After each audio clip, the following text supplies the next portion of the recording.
আমার নবী একজন দূতের মাধ্যমে একটা পত্র লিখে তিনি সেই মুকাদ্দাস সিরিয়ার যিনি রোম সম্রাট কায়সারের নিকট একটি পত্র লিখে তিনি পাঠিয়ে দিলেন। একটু বলে আমি শেষ করে দেব ইনশাআল্লাহ। মুসলমান কায়সারের নিকট যখন চলে গেল, কায়সার যখন তার গন্তব্য তার সিংহাসনে বসলো, তিনি এবার বিচার করবেন।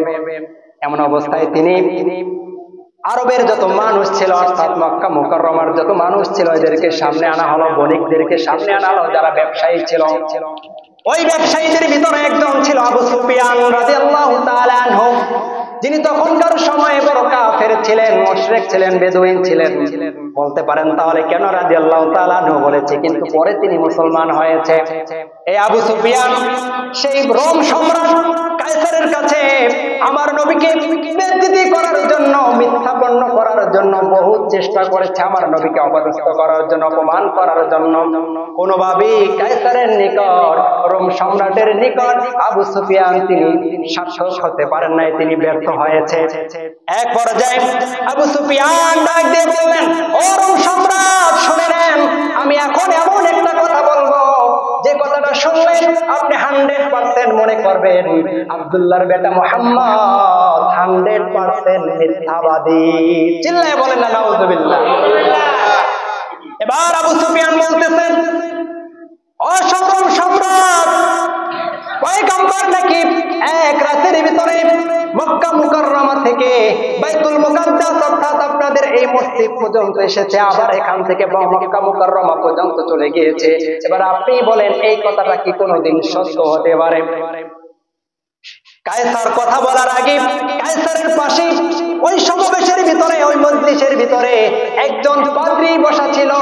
ওই পাদ্রীটা দাঁড়িয়ে গেলেন আর ডাক দিয়ে বললেন, এই কথাটা 100% সত্য। সুবহানাল্লাহ বললেন না? একজন পাদ্রী বলতেছেন 100% সত্য কথা। আবু সুফিয়ান অবাক, রোম সম্রাট কায়সার তিনিও অবাক। কামটা কি হলো?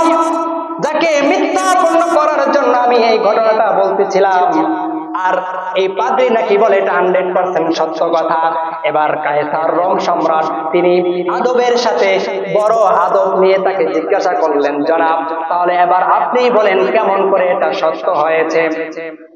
এবার মুসলমান পাদ্রী ডাক দিয়ে বলেন, আমার প্রতি রাতে একটা অভ্যাস ছিল, বাইতুল মুকাদ্দাসের যতগুলো দরজা ছিল সব দরজাগুলো আমি নিজের হাতে বন্ধ না করার আগ পর্যন্ত আমার ঘুম হতো না।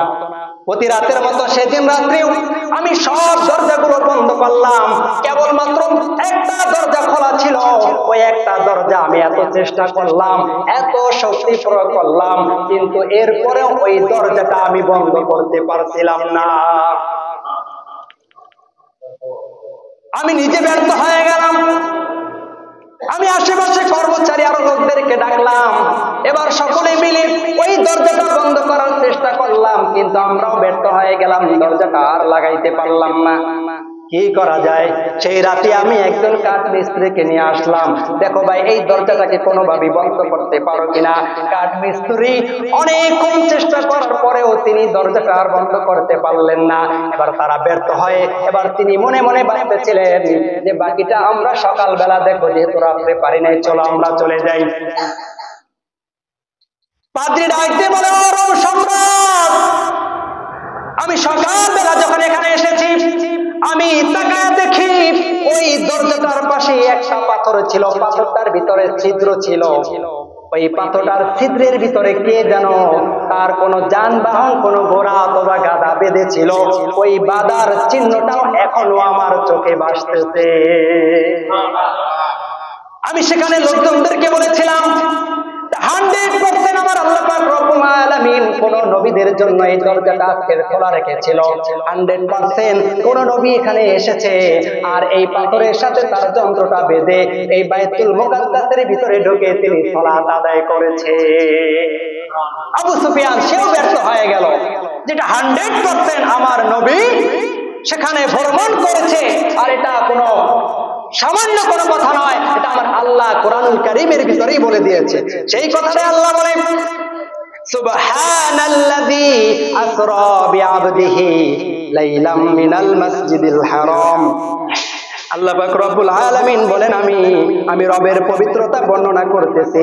আসরা বিআবদিহি, আমার বান্দাকে আমি সেখানে ভ্রমণ করালাম, আমার পয়গম্বরকে লাইলাম, রাতের কিছু অংশে, মিনাল মাসজিদিল হারাম ইলাল মাসজিদিল আকসা, মসজিদুল হারাম থেকে মসজিদুল আকসা পর্যন্ত।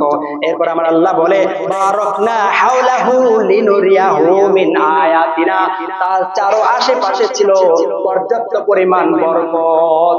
আমি এটা আমার পয়গম্বরকে এই নির্দেশনা বলে আমি দেখাইতে চেয়েছি।